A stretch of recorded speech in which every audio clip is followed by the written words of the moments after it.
Good morning, India, and welcome to 𝗏𝗏𝗏𝗏. 𝗏𝗏𝗏𝗏 में आप सबका स्वागत है. Today we're going to tackle two topics, and to tackle both these, I have with me Mr. Sree Iyer. Sree Iyer garu, namaskaram, and welcome back to 𝗏𝗏𝗏𝗏 after a long time. So, what do you think of both these topics, Bangladesh and Iran? Give an overview, and then we'll jump in.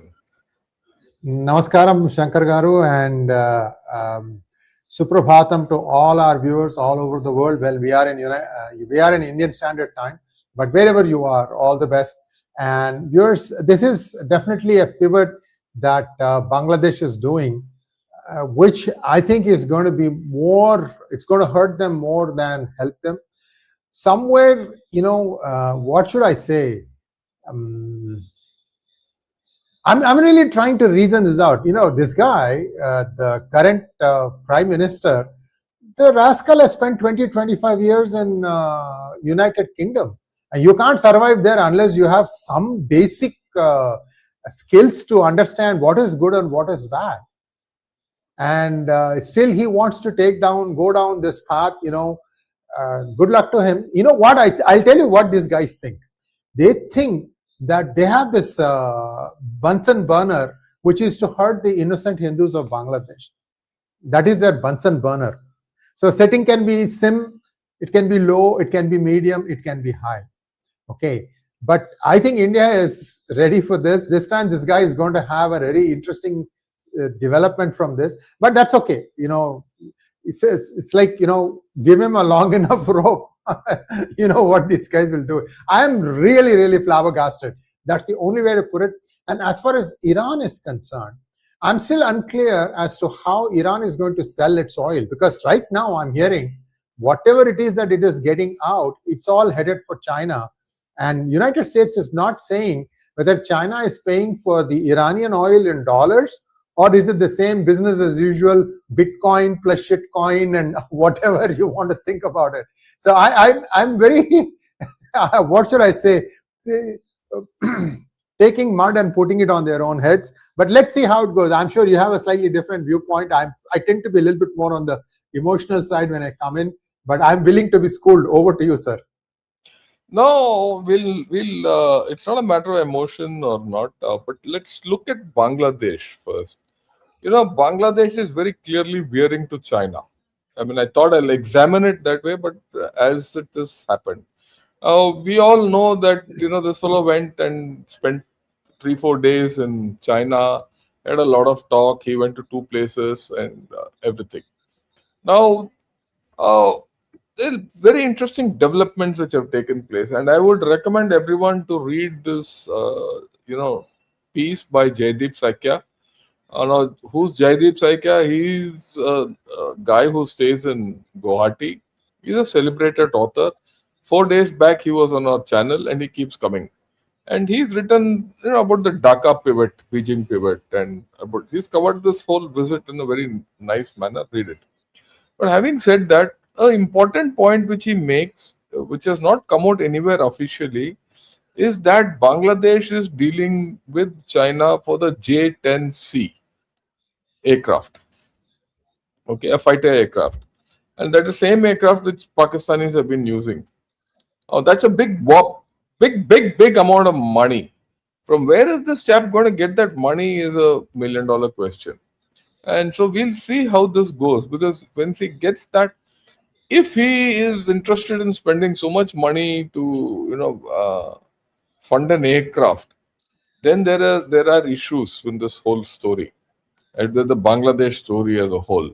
And given the fact that, after all, Tariq Rahman was a guy, he's today the Prime Minister, but he's a chap who's been convicted in a court in Bangladesh for drug running and, arms smuggling and all that. And he's got a pardon. And politically, he's made a comeback. That's okay.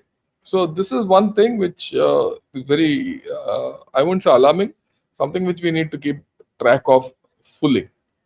Next thing is, of course, the Teesta port. I mean, not Teesta port, the Teesta barrage. So, he's gone back, said, look, please build the barrage. And China has reacted, saying he says no third-party influence on Teesta project.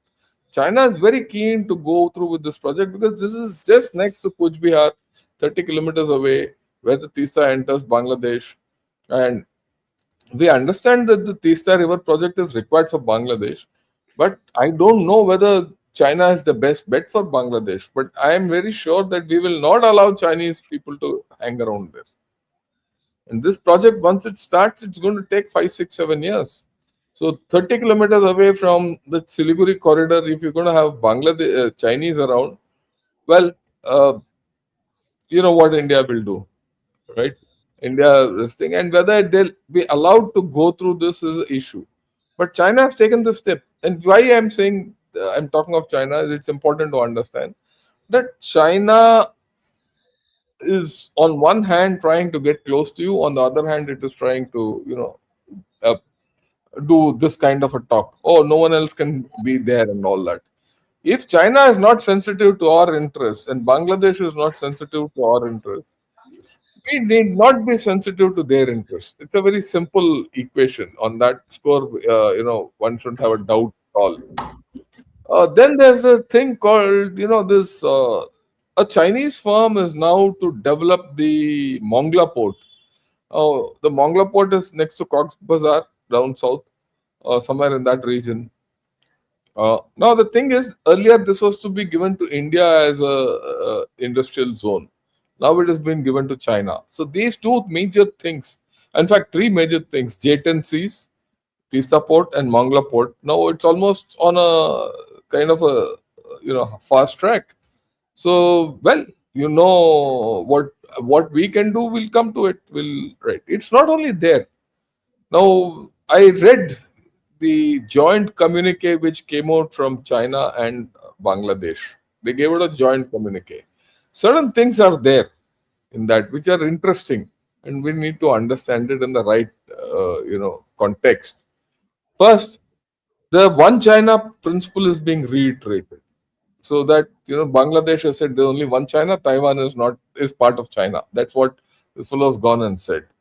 And then the second thing, a new thing which China story is coming out, and every time when there's a joint communique issued, joint communiques with Beijing are issued only when Beijing and that country are on the same page. That country and Beijing are on the same page when Beijing has money and the other country is indebted to it. This is the normal game which goes out with China's. So what does he say? He says both sides agreed that it is essential to firmly uphold the outcomes of the victory of the World War II and oppose any attempts for fascist and militaristic revival. So this chap has now gone and pointed a finger at Japan. So the Japan story is now coming out. Now, is Bangladesh going to go against Japan when it is involved with Japan for development purposes? The Japanese are, I'm sure, closely watching it. Okay. So now you see this thing which is coming out that he's geopolitically aligning with China. It's one thing to say I'll take a what should I say, loan from China, build a port, build something. But now this is a geopolitical alignment which is undertaken. In this, I don't know whether the Americans will be very happy with it. I'm clear that the Japanese won't be very happy with it, nor will India. So he's gone the China way. This is how I look at it. And then the other interesting thing is, they'll continue to support each other, development plans, and China will support Bangladesh. All that is nice. Look at the second bullet in this. China will continue to support Bangladesh to the best of its capacity in advancing the economic and social developments of Bangladesh. This is interesting. It's not that China will support. It says to the best of its capacity. So China has not given a commitment to Bangladesh, whereas Bangladesh has given a commitment to China. That's the important thing. This fellow has gone and sold his, whatever. And Bangladesh has gone and thanked. This fellow has gone and thanked China for giving 100% tariff free, thing, because there's zero tariff on export from Bangladesh to China. This was given when Xi Jinping came to Bangladesh last, and it was, I wouldn't say revoked, but it was suppressed when Sheikh Hasina towards the second half of her tenure. Now he's revived that. So there is this thing, but I don't know what Bangladesh can export to China today. That's a $1 million question, right? Another aspect which has come forth is they want to have a 2+2 dialogue, defense and foreign minister together. Now, whether this 2+2 dialogue, how will it go? A lot we'll have to see. But this is not a great development from my Indian perspective. My way of looking at it, it's not a great development from a Bangladeshi perspective also. But there it is, because 2+2 development, and as we go along, we'll see those linkages with Pakistan expand. And what I spoke a few days back, what I've been always speaking, there's an emergence of a new Bangladesh, China, Pakistan axis in addition to China, Pakistan, US axis. Not China, yeah, China, Pakistan is already there. China, Pakistan, US axis against India. I wouldn't say an axis, it's a convergence. But there's a clear convergence of Pakistan, USA, and Bangladesh also. So India, with these four countries, Pakistan, Bangladesh, China, and USA, will have to look for these three triangles which come out of this quadrant. Right? They'll never cooperate with each other directly, but the mastermind behind this whole story is Pakistan. We should be very clear about what we are handling the moment these things come, indications. And another thing, there used to be this thing called the BCIM, Bangladesh, China, India, and Myanmar, that quadrangle. Now in that, India has been dropped. The formulation now is China, Myanmar, Bangladesh economic corridor. So this is a new development which has happened. So you look at the sum total of whatever has happened is against India. One, Bangladesh is trying to toe an independent line. So that's the next thing which we'll talk of, whether it can toe an independent line or not. So these are facts. Now I'm talking about all this from the readouts and published thing. So your views, Sree Iyer ji, on this entire development, then we'll see where Bangladesh is. Yeah, over to you. Thank you so much, sir. The way I see it, this is clearly directed against India, and it's called cocking a snook. This is an American expression. In India, maybe this is how they use it in US, and in India, maybe tenga, maybe, I don't know. Whatever it is, he should remember, Tariq Rahman should remember, the last time somebody stood up to India and did some poking around, that person lost his job. I'm talking about Mahathir Mohamad. And Valencia, similar fate. And Maldives, India out. Who was the person asking him to say India out? What did they do? Did they come to your help? They almost desiccated, meaning like they ran out of water. Who came to their help? India, Maldives. I'm not going to say Maldives, sir. Why should I say Maldives? It's Maldives. So anyway, what could India, sir? There are two different things, and I'm going to tell you two scenarios. One scenario, it continues and India starts tightening economically, perhaps increasing the price of rice that they can't pay. So it doesn't make sense to, what difference does it make? These guys can't afford, whether you increase the prices on electricity or on rice, these guys can't pay it. China is not going to give them that money. This is purely a thing to see if they can get a rice from India. Rice in RISE, not RICE, rice from India. And India could just do what it wants to do, like what happened in Nepal. Valencia started publishing maps that were not right, and the consequences were very fast. And now they're calming down and they're coming down to earth. In case of Bangladesh, what I would do, again, this is something that is a little bit more on the assertive side. What I would do is, right now, US also is probably not very happy with the state of turn of events. And US has parked itself through NGOs in the Chittagong area. That is my information. This is verified. And this has become like a gambling den. If you remember Pirates of the Caribbean, General Shankar, any one of those ports, that's what it is now. Now, India, why I'm saying Chittagong is because it's easy to, cut it off from the rest of Bangladesh. But then after that, what? Can India install Sheikh Hasina there, like Taiwan kind of situation, where India guards the border and let Sheikh Hasina be the person who runs that thing, and go about making that economically strong. Of course, there will be some subtractions and addition. It does take a little bit of stomach. It's not going to be unanswered. But if India tells US, you don't do anything, we won't touch you, but this is what's going to happen. India needs US to be either neutral or on its side. This is the precondition. If that happens and you install Sheikh Hasina in that small sliver of land, right? And then what happens? Suddenly you are in the middle of the whole thing. You've got Bangladesh hemmed in. There's only one port, Dhaka. Mongla, it's okay. They're big. Chittagong is their big port. Because you need to make sure what is coming into Bangladesh also.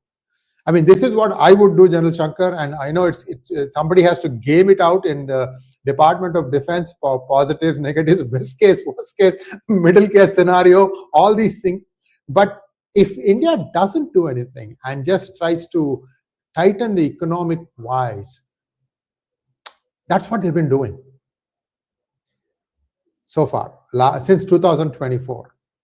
And sir, again, this is my tubular vision, can say myopic view, and I like your input from this, sir, and then we'll talk about Iran after. Back to you, sir. No, it's like this. You don't go to war for this, right? There are better methods of doing these things, and I'm sure that toolkit will come out for Bangladesh. But before we go to Iran, let me continue a little on Bangladesh. You see where Bangladesh is. I mean, you have to assess where his weaknesses are. This is his weakness. He's gone to World Bank for a 1.1 billion emergency fund. Why? For food security and livelihood. He's another beggar like Pakistan. Okay, he's in the same. The begging bowl is the same thing. Okay, so he's gone and spoken what he wants in China. Bhai abhi apna bari hai. Bada simple hai, dekh lijiye. So he's got no money for food also. And then this chap Jamaat's chief is now talking. He's talking a different language. This is a very interesting article. See this, what is given here. Jamaat accepted poll results to avoid civil war. Now these fellows were bedmates, BNP and Jamaat, isn't it? And that's how they ousted Sheikh Hasina.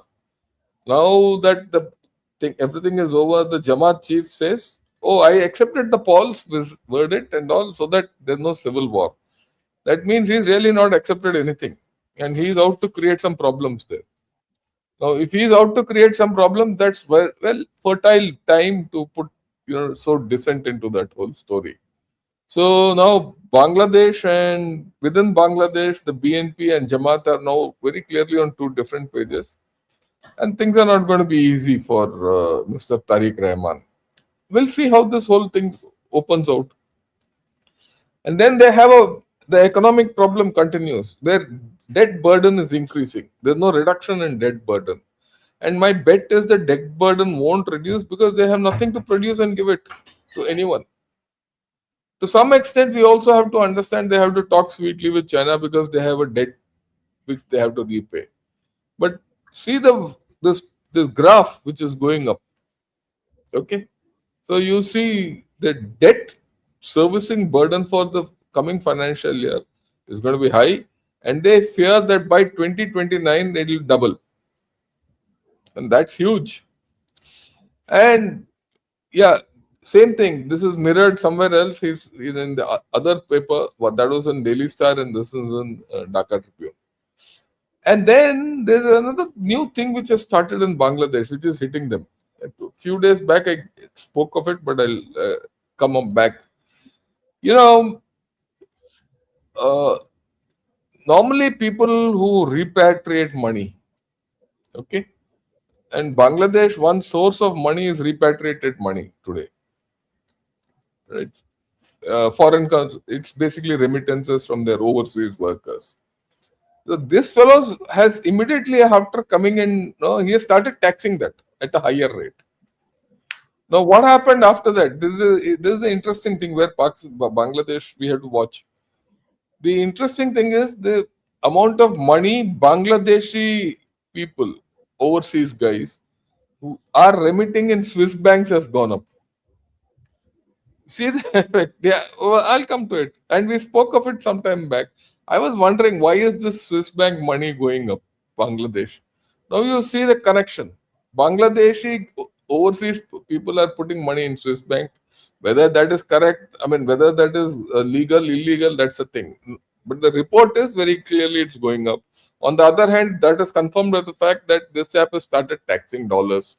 So you see the overall economy, it's not there. World Bank se paisa hai, you don't have debts. Debts are not being, you're not able to service the debts. Forget repayment, servicing, and your dollar reserves are going down. And Jamaat chap is, waving a different flag. So the cauldron is, coming to something. So you don't have to do the military thing. You can do a lot of things. Yeah, over to you, Sree Iyer ji. Thank you so much, sir. Actually, I'm reminded of one Tamil movie where there is a village. The village has a barber, only one barber. And he has a decent business because, one guy, but maybe 100,000 people, 5 to 10 people a day, that's kind of stuff, doing steady business. And he has a sister. The sister has one son. And one day the sister brings her son and tells her brother, can you take him as an apprentice? Because he's eager to learn and take it up on our, along the same lines, our profession. And this guy looks at that boy, looks eager, beaver, and maybe this guy has it in him. And he also feels, after 10 years, maybe I want to retire, or 15 years, 20 years, whatever. Maybe he can stand on his own. So he starts teaching the tools of the trade, tricks of the trade and all that stuff. Now this boy becomes 18, 20 years, 2-3 years old, 2-3 years into this. It becomes enough of an experience. And he's ambitious. He sees that his uncle is in the way of his ambition. He needs to, grow, and he's scheming all the time. Then one day, light bulb goes off in his head. He says that anybody who comes, then what he does is he branches out from his uncle, sets up his own shop. And in order to attract clientele, what he says is, anyone who comes to shave his head, I will do one more head free, like your son or whatever. So this is 2-for-1 deal. The villagers are very smart. So they all flock to him. And within a couple of months, you have perfect heads. There is nobody who needs a haircut. And then this guy realizes, oh my God, what have I done? Neither I have business, nor my uncle has business. So there was only one thing that you didn't have to do any work for, which was remittances. And you killed that. So I was just reminded of that. That's a nice one, actually. Right. So this is where Bangladesh is. This is what Bangladesh is all about today. Right. And the only thing which probably India has now opened up visas for Bangladeshis, they started visitors visas and medical. See, what happened was, I saw this clip also, which is quite viral on the social media. There was a Bangladeshi woman, and mind you, she was a Qatar anti-India. Now she's coming and begging our High Commissioner, please let me go to India. I want to get my son, treated and all. And Dinesh Trivedi in his whatever, another fatherly kind of a thing. He says, okay, I'll give you. And then he said, okay, we'll restart thing. So we need to get this thing going, because that's got a people's connect. And you have to very clearly, put a price on this. See, for everything there is a price. If he is paying the price to go to China, let him pay the price to India. So we need to start putting price on this, and you need to get the people, finger the people. I'll give you my experience with, like you just said, there's a real life thing. Not few months, maybe last year sometime, we had to go to Apollo here, in Chennai with the main thing. Had to get a review done of one of my operations which I had done and all that. Got done long back.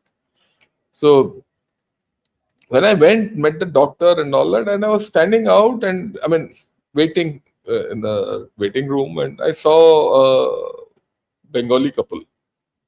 Out of curiosity, I asked them, "Where are you from?" And they were somewhere near Komila or someplace like that, or I don't know where. I just said Komila. It came out of my head, but somewhere they're from Bangladesh. So then I got talking to them. Then I realized, and they said, "Look, a lot of us come to Chennai, Dhaka to Chennai, okay, for medical." And then they said, "It is not only Apollo. There are other hospitals here where we regularly come."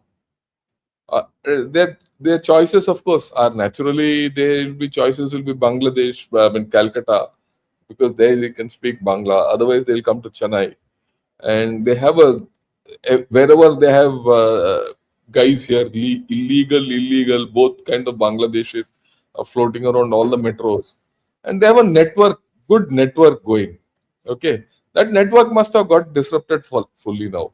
They will try to restart that network, but at the end of the day, they have to come to India for treatment. And comparative scale, in Thailand, you don't get that kind of treatment. You see, the kind of specialties, treatment, and all you get here, you will get nowhere else. And you have to pay hell of a lot more. You have to pay 2 to 3 times more to go to Thailand or China and all that. So things will come back. It's only that you have to now allow a water to flow a bit, let the other side get used to it, and then start pulling back. Right? And I think that's the right way to go forward. Anything more you have to say on this? Otherwise, we'll jump to Iran. General Shankar, like I said, you have much more experience on the ground, and you are the source of reason, voice of reason. And I see. Sometimes I speak for the aspirational India also. People are feeling like, look, we don't care about you. We just want to lead our life, and even that you won't let us do. Some sort of things of that nature. But I think what you're saying makes a lot of sense. Unfortunately, their only thing is to take it out on the innocent Hindus. That this is what India needs to look and see how it can, tighten that part also.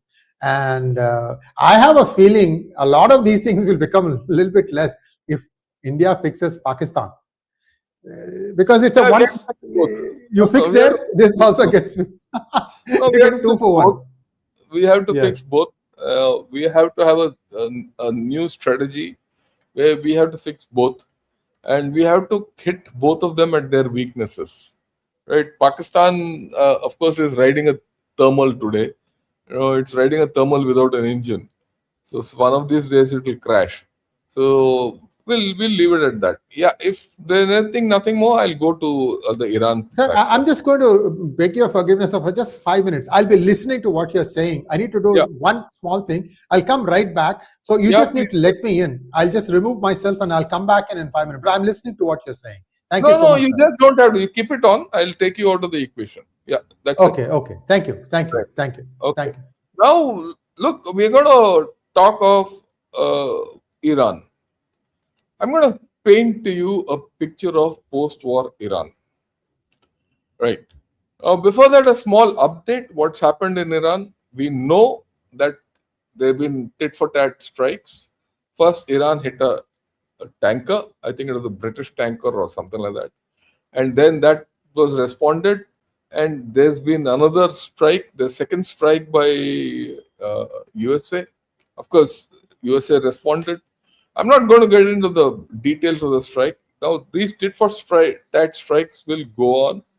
And now there's a clear threat to the recovery which is taking place on this Persian Gulf, everything. And there's a issue there.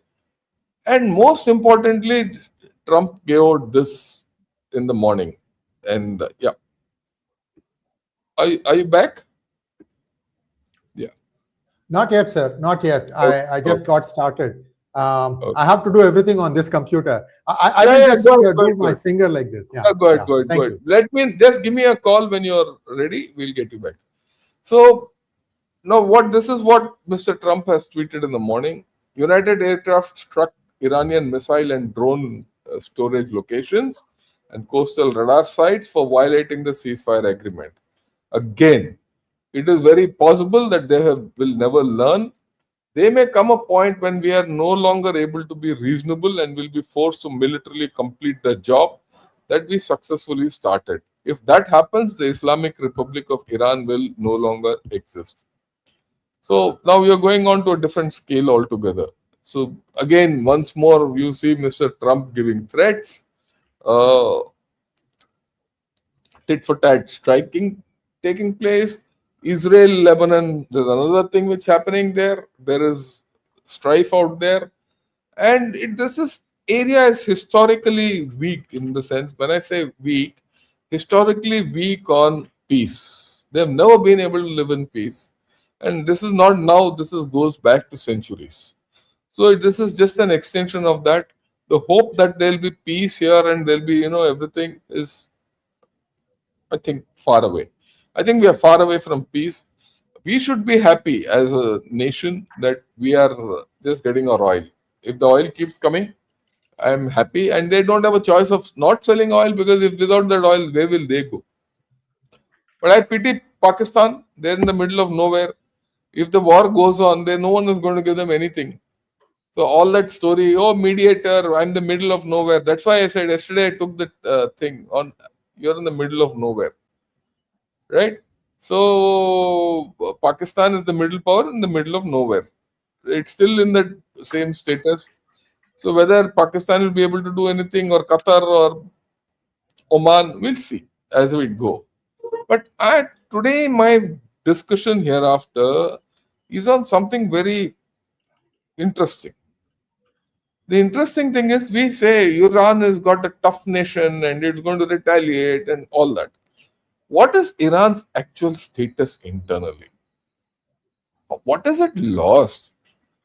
You might say, US, the base in Bahrain was hit, Kuwait was hit. It's only a base.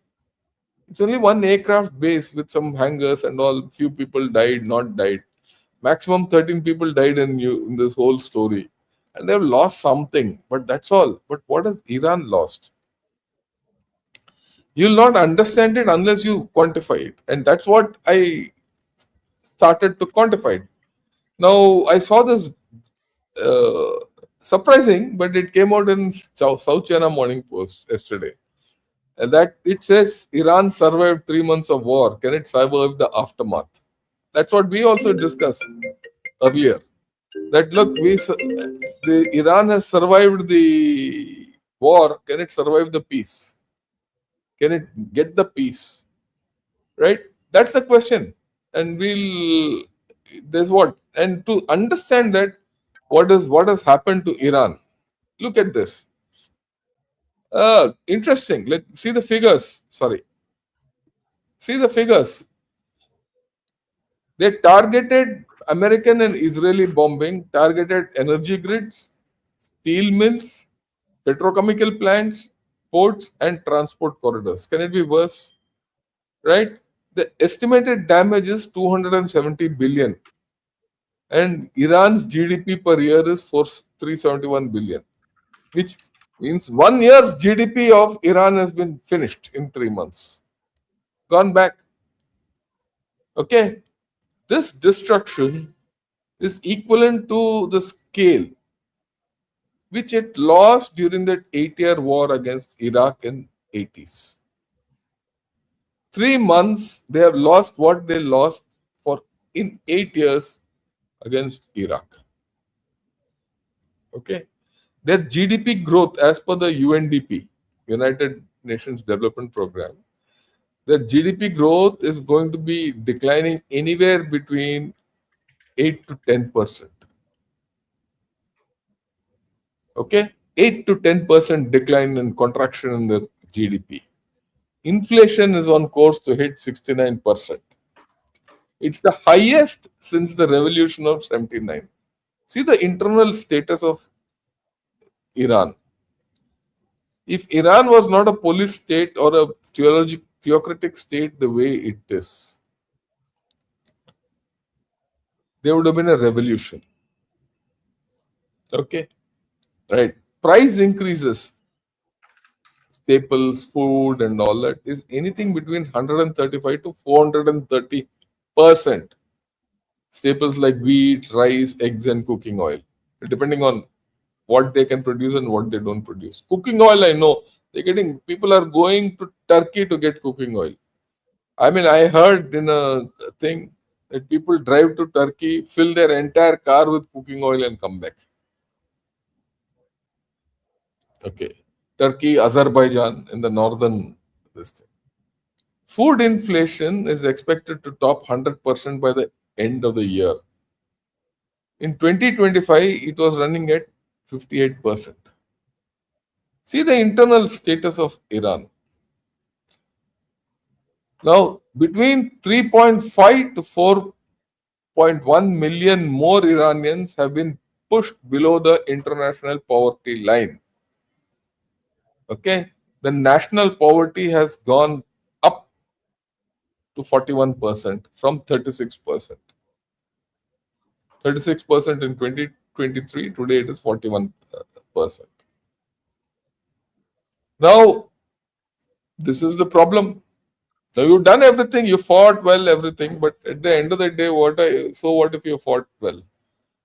You are in a problem. Okay? See the devastation which has been caused. It doesn't stop there. There are something like 24,500 commercial and industrial sites and 1,25,000 public civilian facilities which have been hit or damaged. It's a national crisis by any standards. Steel is their core sector, and 42% of Iran's industrial supply chain is based on steel. It was hit. If you want to reconstruct Iran, you need steel. To reconstruct Syria, steel was going from Iran. Now it will not go. Okay. That entire belt, the northern part of the Gulf, was getting steel from Iran. Now that is gone. That itself is causing a loss to Iran anything between 5 to 10 billion in damages. That is, you might give money to Iran for reconstruction, but where will it get steel? Zero. Petrochemicals. Now, petrochemicals were 43% of non-oil exports, and they underpin everything from agriculture, pharmaceutical, auto parts, everything. Petrochemicals are normal. It's there for all of us also. That's battered. Petrochemicals was giving them $29.1 billion in annual sale. 85% of this export capacity of petrochemicals has been hit. That loss itself is $30 to $50 billion.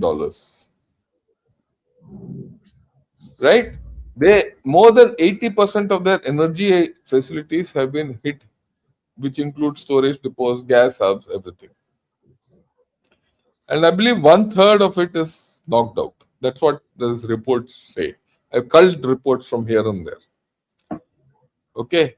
Blockades and infrastructure damage have completely frozen oil export, which will now revive. But how much will it be? Over a period of 3 months, they have lost something like $435 million per day.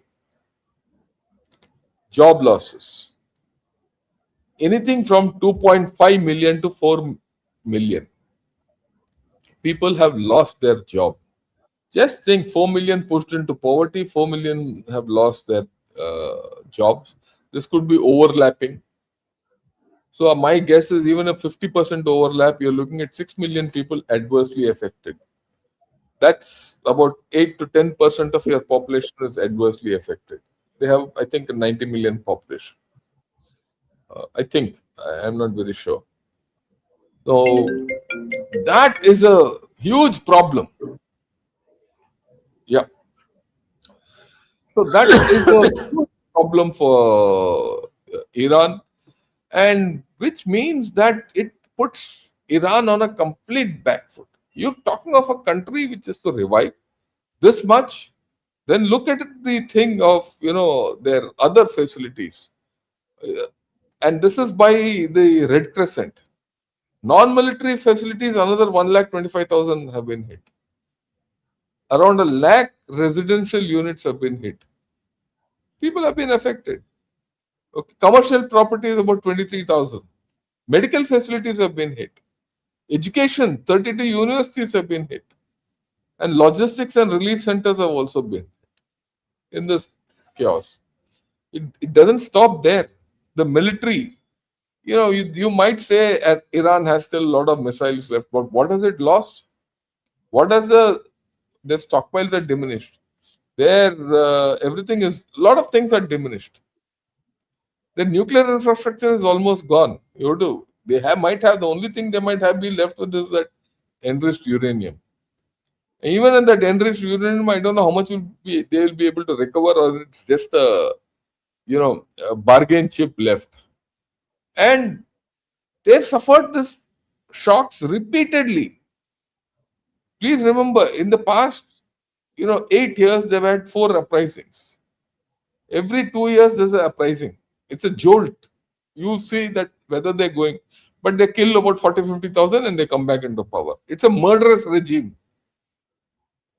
Now, the entire long term, after this huge shock, will depend on the economic stability and social stability and the situation and all that.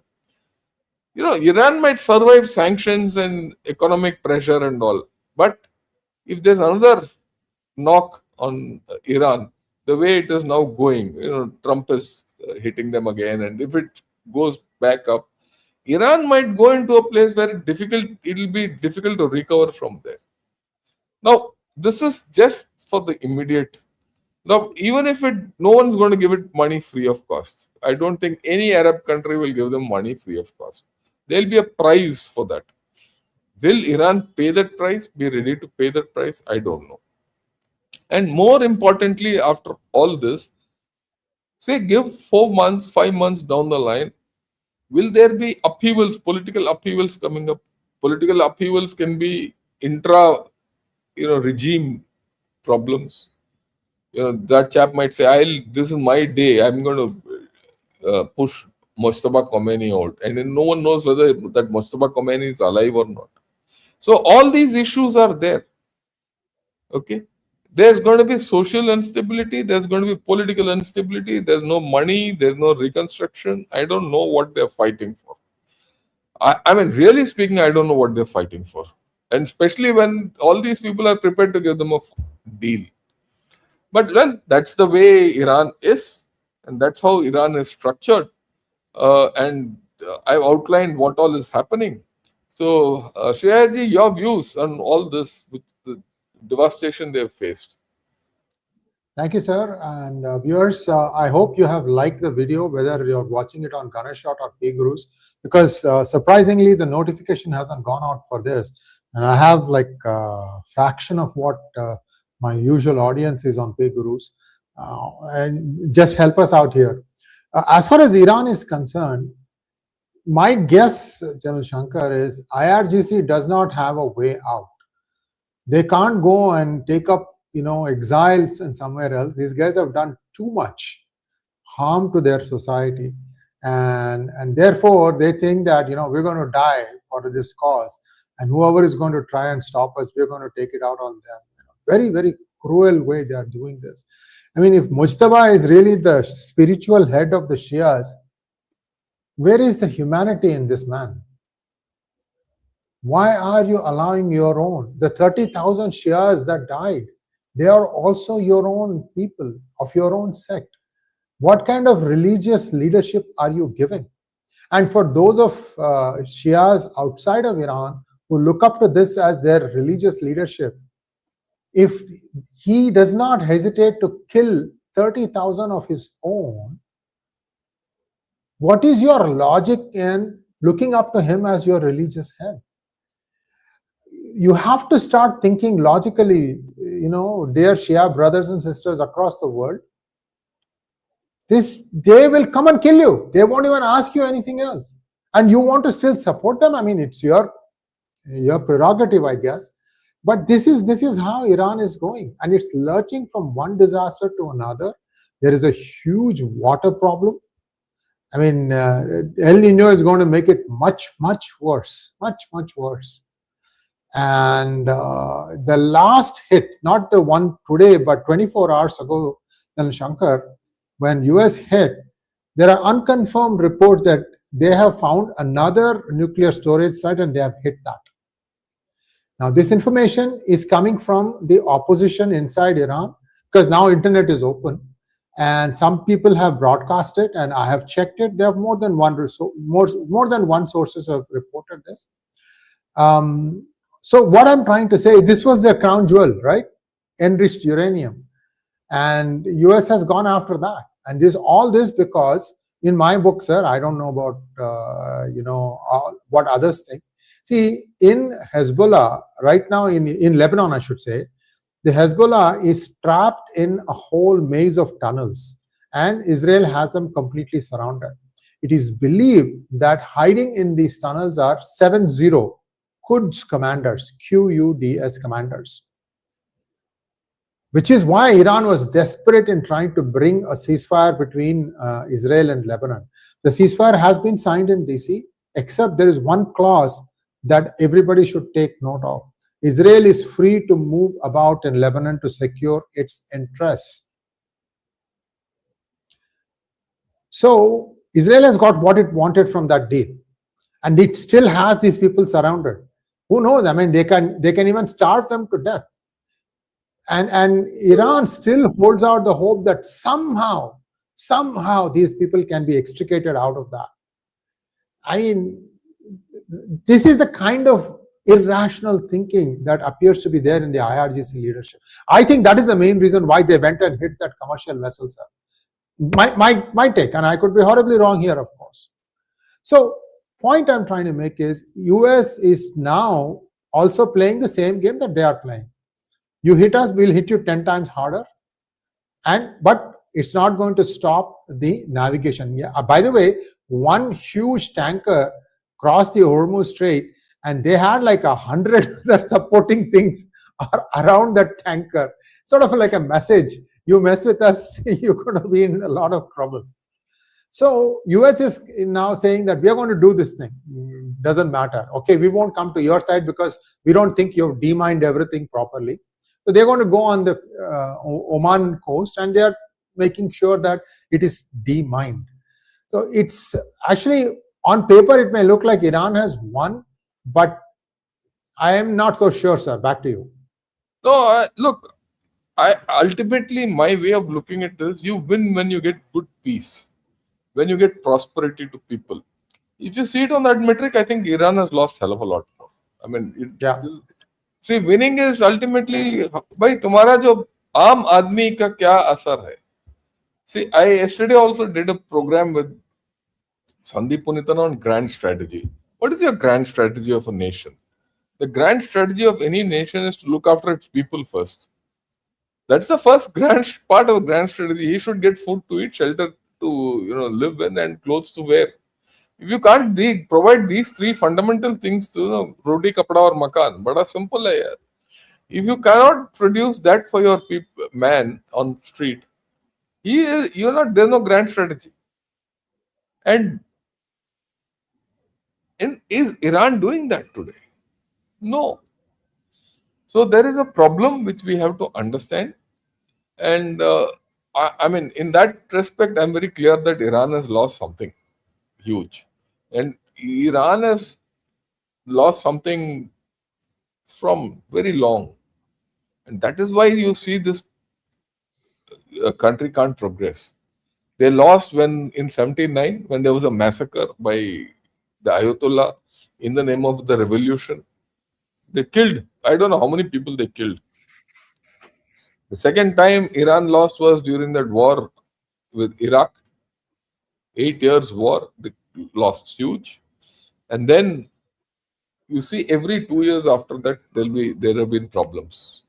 They've been hit badly. I mean, and they're devastated. So I think they're in a very bad shape. After this, if you want, say, I'm going to win, I'm the winner, well, all the best to you. That's the way I look at it. Yeah, geopolitically, yes, they are standing up to the Americans. They say, I won and against America and all that. What have you done for your people? Yeah, over to you. Sir, I just want one request. At 9:22 p.m., there is a Ask Sree ji. I just want to answer that question and then take leave, sir, if you don't mind. Yeah, no problem. 9:22. As per CA, Dr. Ankit Shah. वो है कौन यार? Ankit. I'll tell you. He has been a guest on our channel also on PGurus. 9:22 a.m. PM. Oh. Or 9:52 a.m. 9:52 a.m. 9:52 a.m. So sorry. For you, it's 9:52 a.m. My computer is on US time. So sorry. Okay. No problem. 9:52 a.m. Sanjay PR. I'll just get to that. Sanjay PR 9:52. वो भी नहीं है कोई. Yeah. This time? Okay. Sanjay wants to know, as per Dr. Ankit Shah, Iran will be a Christian majority very soon as Greater Israel plan grows. I feel little Marco hinted missionaries of charity in Kolkata, it's time to relocate. I have a problem with this concept. Dr. Ankit Shah has said a lot of things about many countries changing their religions, but he did it on my channel also. You got to have some groundswell movement towards that direction before you can say that the population is going to convert. And he said, I think that Kingdom of Saudi Arabia will become Jewish or something like that. It's a little difficult to digest all those things. All three, I think he said something, predictions for KSA, UAE, as well as for Iran. Now, let me just give you, Sanjay, actual data from the ground. South Korea came under US influence probably in the late 40s and early 50s. And I think 1953 is when the DMZ was established. So 73 years, let's say, South Korea has been more or less under the benign umbrella of United States. And proselytization had started. Before that, it was Buddhist. Today, South Korea is probably 48 to 49% Christian. Took 73 years. And also, the way the Christianity is in South Korea, it's a very, very benign form. They mostly are still Buddhist. It's similar to what it is in India also. I mean, every church has a 𝗏𝗏𝗪𝗏𝗪𝗏, yeah, for God's sake. What are you talking about? So, I mean, it's just that Hindus have not taken them on their, religious scriptures and things of that nature. Once they start challenging them, this whole thing will implode. My point in saying all this is, where is Christianity in Iran? They have Baha'i, they have Zoroastrianism, and they have Shiaism. Those the people may go back to those rather than Christianity. It's my humble opinion, and I don't know. Let's wait and see. And like I said, in South Korea, it hasn't really changed people's lifestyles.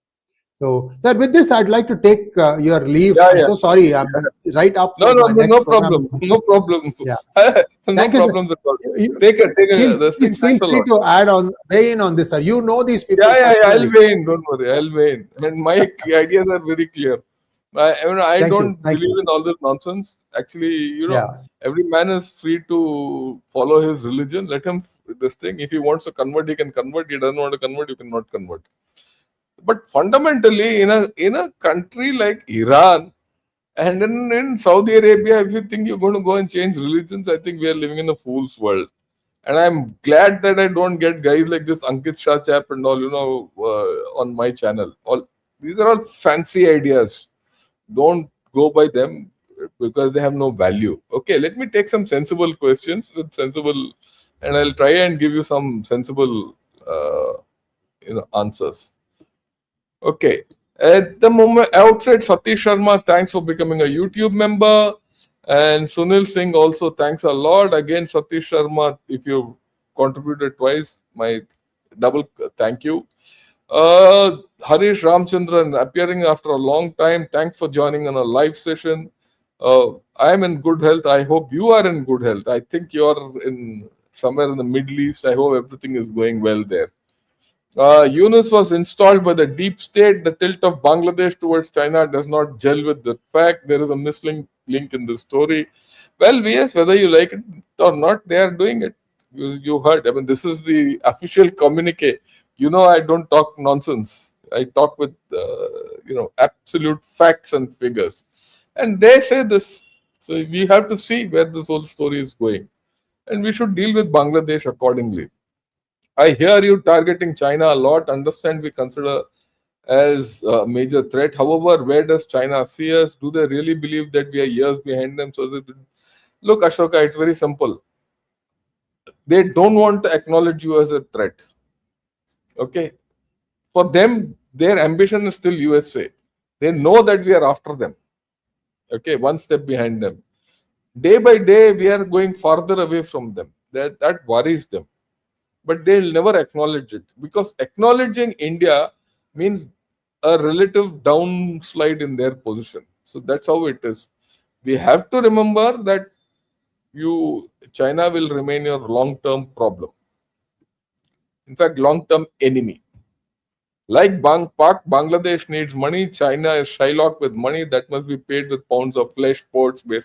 Yeah, I agree with you, but China today doesn't have that kind of money to dump in. That's why in that statement, he said China will do its best.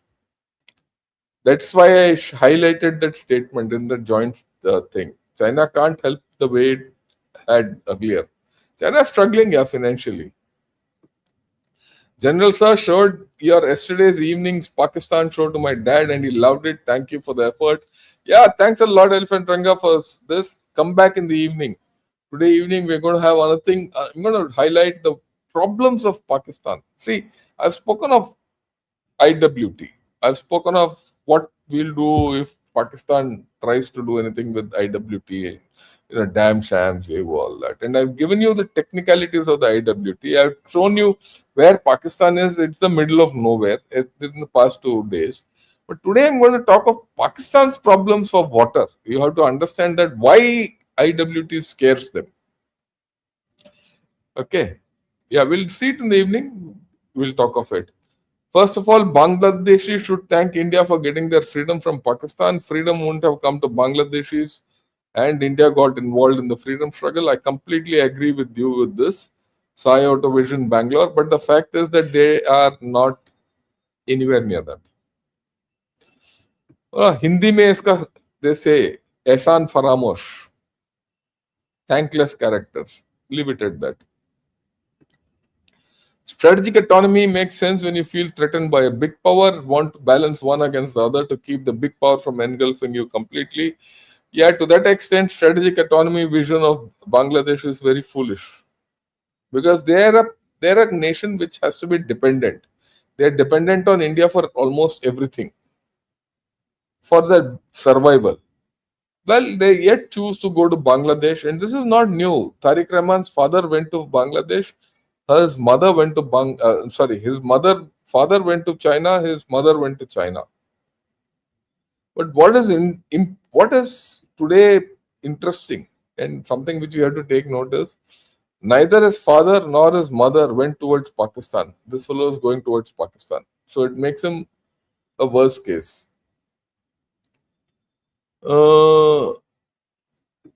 Yeah, loud mouth speak too early. Some people think we are Vishwaguru and have already become 𝗥𝗘𝗿𝗏 Bharat.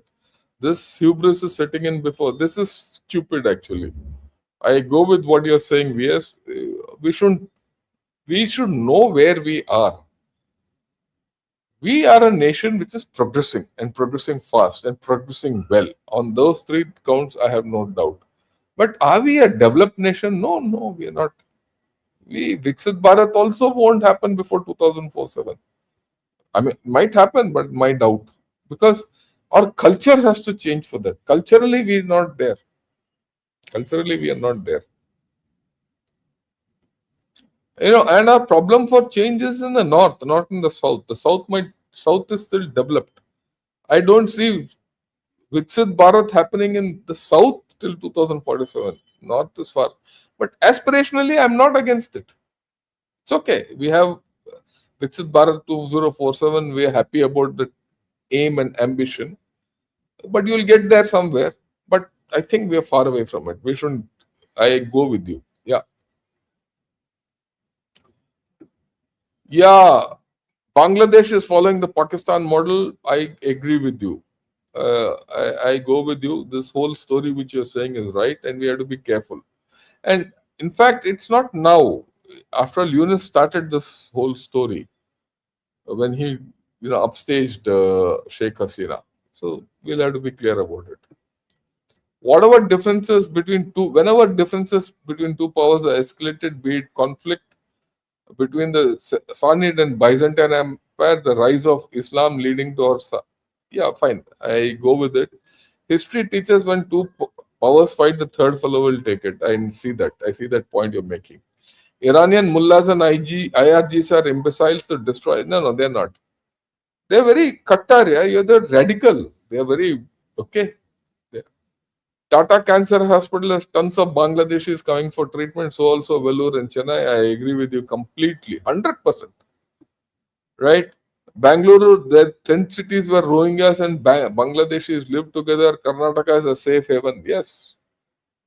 Well, I wouldn't call it whether it's because of India Alliance and Congress ruled states and all, Abraham, but the fact is there's a problem which we have to tackle. We have to tackle intelligently. The worst mistake US made was toppling Saddam and removing Czech. I 100% agree with you. There's a good friend of mine who was in Iraq. He was part of the UN mission in Iraq. Okay. And this was just before the Gulf War II started. So these chaps, when the war clouds were on, the UN people were thinking that, should we go off towards Syria and all that. He was in, I think, Erbil, towards the northwestern corner of Iraq. So there was a halchal in UN and all that. You know what Saddam Hussein did? He called everyone. He told all UN missions to evacuate and come to Baghdad. He got them to Baghdad and thanked all of them, gave them presents, gave them a good send-off and said, please go. We know what's going to happen. We're going to be killed. He had no illusions of what's going to happen to Iran. And he said, go. And then he caught out of all the Indians in that. He said, my special thanks to all of you from India. Please go tell this. And this is something which, my friend recounted to me at some point of time. Right? So, I'm just saying, the moment that fellow fell, the balance in the north of the Gulf went. It was Iran alone. And Iraq was a Shia area controlled by Sunnis. There was a balance in that. That balance also went. So that is why you see the spread of Shia crescent through the militias of Iran and then the Shia militias in Iraq and then the Hezbollah. This all wouldn't have happened if Saddam was there. Saddam was painted as a bad guy because he was standing up against the Western hegemonism. Same thing with Gaddafi. Same stories. Same thing with this chap, Syria, that guy who was toppled, his father, Hafez al-Assad. Okay. Hafez al-Assad. I've seen that guy. So he was quite... And the story those days was... You went to Anwar Sadat and gang for war, Egypt for war in the Arabs, this thing, and you went to Syria for peace. The Americans bloody messed everything up. Right. That's how it is. Yeah, these Middle East jokers are fighting each other since 632 AD. I go with it. Where will bloody Christianity come here and where will, Judaism come here? They'll keep fighting. There'll be no peace. They've never known peace. General Sir, are we heading to World War III? We are already in World War III, the way I look at it. In some manner, we are in World War III. Only thing is, it's, the stories to spin tomorrow that World War One victor ye hoga, the one who won World War One or World War Two, will not be there. It will not be. History will record something else. Yeah, to be member of permanent security, permanent council member is an extra, but it is more important to entrench into G7 to make it to. I have no illusions about being permanent security member of the permanent member of the UN Security Council. No illusions. You will not get anything. Okay, it's more important for us to prosper than anything else, progress than anything else. Iran will be supplied missiles, drones, and coordinates from China. Yeah, why will they give it? They don't have money. China is struggling internally. Russia is struggling. Please understand, Russia today is struggling badly. There's a complete turnaround. They're on the back foot. You guys some of you seem to be living in a space where, you have a make-believe world that, Russia and China will help Iran and all. Paisa lagta hai, bhai. They'll not come. No one will come. Beyond a point, no one will come. No one will leave their shores and come out. Okay, as per Ankit Shah. Okay, we will listen to this fool. Right. Is there any other questions which I have to take?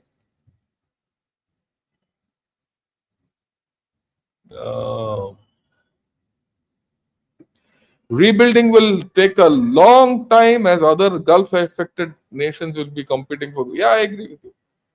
It's going to take like a long time. That's where, I feel Iran has lost. Look, in this war, depending on how you look at it, then you'll get to know who's lost. And that will change with the context in which you're speaking. If you're talking in a military context, probably Iran has won. If you're talking in a geopolitical context, I think USA has won. If you're talking in a people to people context, I think Iran has lost. So it depends on how you're framing it. From an economic point of view, it's an open-ended question whether America has won or not. Okay, so there are different ways of looking at a problem. So depending on which way you're looking at the problem, that's the way you will see whether Iran has won, USA has won, China has won, or Russia has won.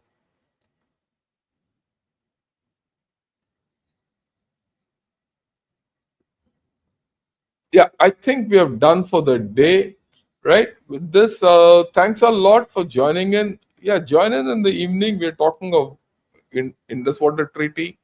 And my guess is slowly Indus Water Treaty is turning out to be the Hormuz Strait for Pakistan. And we'll discuss this in the evening. Till then, have a great day. Enjoy yourselves and Jai Hind to all of you. Those who are from PGurus and from Ganashot, like this video, subscribe to both the channels and also become members. That's my humble request to all of you. Thank you. See you in the evening. Till then, Jai Hind.